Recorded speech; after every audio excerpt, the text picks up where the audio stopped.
बंधुगारे भक्ति और श्रद्धा सहित पालित होउछि विश्वकर्मा पूजा।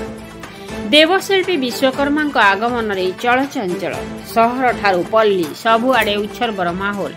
देवशिल्पी को आराधना करबा पाई विभिन्न सरकारी अनुष्ठान और घरोई अनुष्ठान आकर्षणीय मंडप उत्तोलन कर जायछि।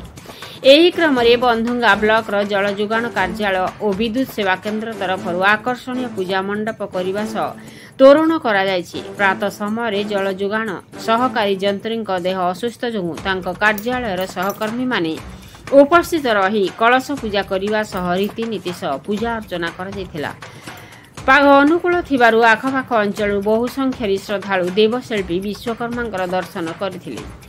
3 दिन पर विश्वकर्मा को मेलाण और भसाण हेबो बोली दुई विभागर कार्यालय कर्मचारी माने कहिथिले। बंधुगारू संजीव कुमार बांगारी रिपोर्ट मसीहा न्यूज। आपण मसीहा न्यूज यूट्यूब चैनल को सब्सक्राइब कलेनी कि जदि करिनाहंती एबे करिनियंतु।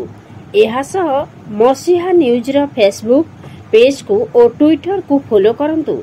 ता सह मसीहा न्यूज रो ऐप आसी गलानी। निज मोबाइल रो प्ले स्टोर रो डाउनलोड करनियंतु। जय जगन्नाथ।